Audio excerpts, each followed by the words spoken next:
اوس الله صفات بیانوي د دې فاسقان او دا د خبره ذکر کوم ما تاسو ته ویلي چې کوم ځای کوم الله د مؤمنانو صفات بیانوي نو څه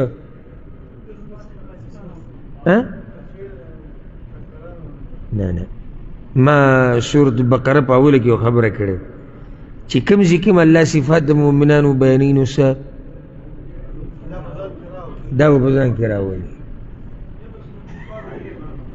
ځان کې راولي او چې کلم د کافرانو فاسقانو منافقانو صفات بیانېږي ځان به ترې ساتي زه دا غواړم چې دا 2 میاشتې انشاءالله د الله په توفیق سره موږ د قرآن سره ژوند تیر کړو زه دغه غواړم بس چې سره ته الله وایي ته بې پوه شي او بیا عملي کې فقط دغه زمونږ مقصد دی او دغه دپاره د الله دا کلام بیانو اوس د فاسقانو دې صفاتو ته ګوره الذين ينقضون عهد الله من بعد ميثاقه هغه خلق دي چې ماتې لوز د الله وروستو د مضبوطوالي د هغې نه کوم لوز چې د الله سره کړی د هغې مات کړی او دا صفت د دوی ګورې د قرآن په نورو آیتونو کې هم شته صرف دلته نه دی سورة الرعد کې هم الله دا خبره ذکر کړې ده چې دوی هغه لوزونه ماتې کوي چې د الله سره کړي ده او مضبوط کړي بیا په دې کې د علماو اختلاف دی چې دا کوم لوز دی چې دوی مات کړی دی دې کې اقوال دي یو دا چې هر هغه خبره چې الله ته ته ویلي چې ویې که او الله ته ته ویلي دي مې کوه دا لوز د الله دی ستا سره او ستا ورسره دی یعنی الله ته ته ویلي چې داسې به کې تا ورسره لوز کړی چې زه به یې کوم الله ته ته ویلي چې مې کوه تا ورسره لوز کړی چې زه به یې نه کوم کوم ځای کې تا لوز کړی دی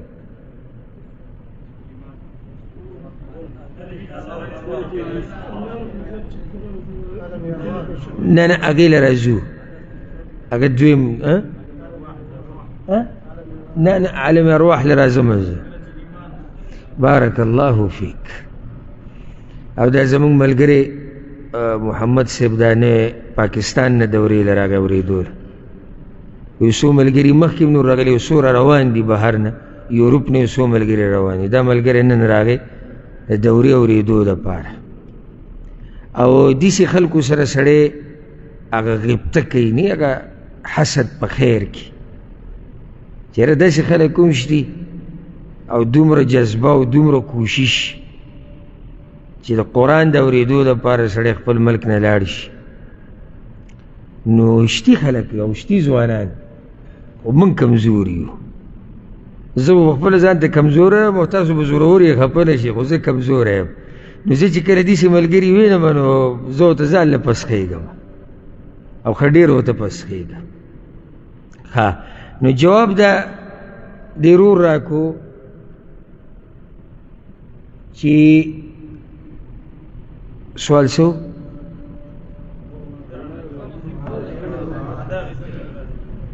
وعده غستی الله دوی نه دا وعده څنګه ده نو جواب دو ایمان راوړه دا لوز دی د الله سره تا چې کله دا وی لا اله الا الله محمد رسول الله دا تا په خپل یو لوز د الله سره وکړو چې سره ته ته وې هغه به کومه او چې د سنه مې ته منع کړې زه به تې منع کېږم دا لوز شو که نو دې فاسقانو څه چل کړی دی دا لوز یې مات کړی دی یو قول دا دی او دا قول یعنی د سړي په دې زړه مطمئن کېږي ځکه چې دې کې ټولې خبرې دننه راغلي دویم بعض مفسرین وایي وی د دې نه مراد اهل کتاب دي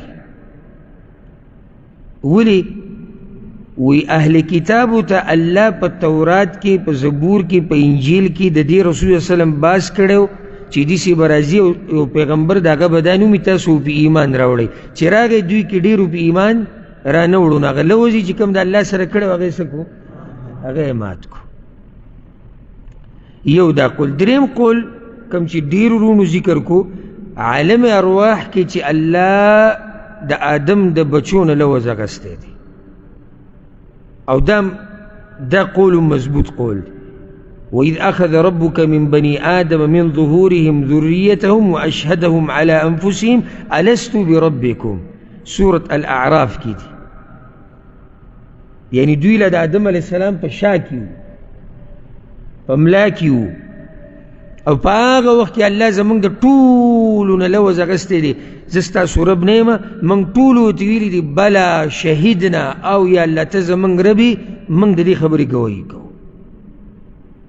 نو دې فاسقانو هغه لوز څه کو، هغه یې مات کو، ځکه چې هلته یې ویلي وي ته زمونږ رب یې، او بیا د هغه بندګي ونه کړه. پوه شوې بې که نه؟ د دې کې نور هم اقوال دي، خو هسې خبره به ډېره اوږدېږي، او زما د عادت دی الحمدلله خبره هغه چې کومه مقصدي او مختصر، چې اورېدونکی په خبره پوه شي.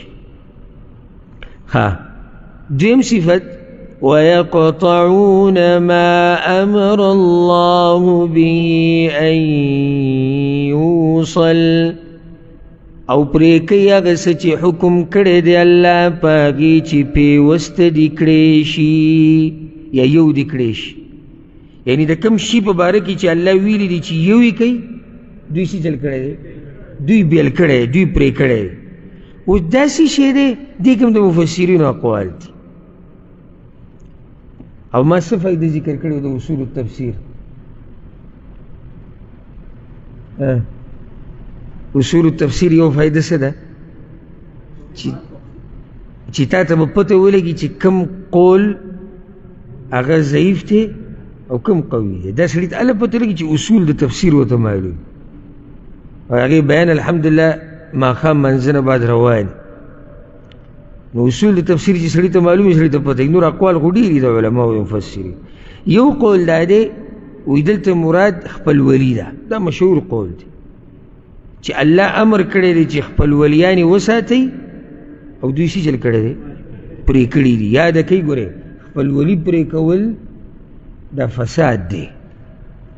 الله قرآن کې وایي فهل عسیتم ان تولیتم ان تفسدوا فی الارض وتقطعوا ارحامکم، سورة محمد کې دي چې فساد به وکړي په ځمکه کې، خپلولیان یې به پرې کوي. دویم قول دا دی چې هر امر چې الله ورته ویلي دي چې ویې کوي، دا په دې کې دننه راغی. ویې کوي مطلب یعنی یو ځای کوي، او دوی پرې کړی دی، او دا هم ښه قول دی. یو پکې دا دی سبحان الله، دا ډېر ناشنا دی قول. وی الله ورته ویلي دي چې عمل او وینا یو ځای کوي، دوی عمل او وینا پرې کړې ده. څه مطلب دی؟ وی یو څه کوي بل څه، نو وینا او عمل یې پیوسته کړي نه دي، جدا کړي دي. یو قول دا دی وی الله ورته ویلي چې د ټولو انبیاو تصدیق به کوئ سره د آخري نبي. الله ورته ویلي چې دا خبره پیوسته کوي، یو ځای کوي، تصدیق د انبیاو. دوی خبره پرې کړه او د انبیاو تصدیق یې ونه کړو. دا ټولې خبرې صحیح دي، دا ټولې پکې راځي. وَيُفْسِدُونَ فِي الْأَرْضِ، او فساد کوي په ځمکه کې. مخکې دا خبره تېره شوه چې فساد په ځمکه کې څه دی، سورې بقرې په اولني آیتونو کې وکړه، منافقانو باس چې روان الا انهم هم المفسدون. هلته خبره شوې وه چې فساد دا د الله نافرمانۍ ته وایي، او نور تفصیل هم بیان شوی. اولئک هم الخاسرون، هم دا کسان، هم دوی تاوانیان دي. دا اصل کې دا خساره ټکي په عربۍ کې مطلب دی کمیدل، نقصان. نو دا خلق نقصانیان، نقصان یې وکړو. اولئک هم الخاسرون فی الاخره، تاوانیان دي په کوم ځای کې؟ په آخرت کې. نو دوی نه څه یعنی موږ وایو چې خاسر مطلب دی یعنی کمیدل، نقصان. نو دوی څه نقصان کړی؟ تلی د ښکلی جواب کیدی شي، تلی د نیکو اعمالو هغه سپکې شوې، نقصان پکې راغی. او چې بای کې نقصان راغی نو د آخرت څه شو؟ د آخرت هغه تباه شو. نو دا مطلب دی اولئک هم الخاسرون. په دې باندې به اکتفا وکړو او سبب انشاءالله د 28 نمبر آیت نه شروع او دا خبره یاده کړئ تنبیه ټولو دپاره چې ګوره اوس به ورو ورو سبق هغه ډېرېږي. همیشه په اوله کې چې هر کتاب وي که هغه د بل علمي حدیثونه یي فقه یي لغتي او که هغه د تفسیر خبرې اوله کې دا تفصیلي بیانېږي نو وروسته بیا دا خبرې په منځ منځ کې ډېرې راځي نو بیا تفصیل نه وي نو بیا سبق ډېر ویلی کېږي نو ویښ به اوسئ څه ویښ به اوسئ او که هسې اګرمي کولو له راځي او ډډې لګولو له راځي او هسې به چې وخت یې ډکومې نو صحیح د برکت د مجلس کې به شامل شي خو کوم غټ مقصد چې د مجلس دی چې قرآن ختم شو تر الله په کلام پوه شوې هغې ته نشي رسېدی درته زه وایم نو د دې نه بعد به سبق هغه ډېرېږي او کله به داسې وخت راشي روژه کې چې څو مخه مونږ وایو ځکه چې آخري آیتونه بیا هغه اسان نو کوشش او محنت به غواړي. الله سبحانه وتعالی دې مونږ پوه کړي او الله سبحانه وتعالی دې مونږ له توفیق راکړي قرآن باندې عمل کولو.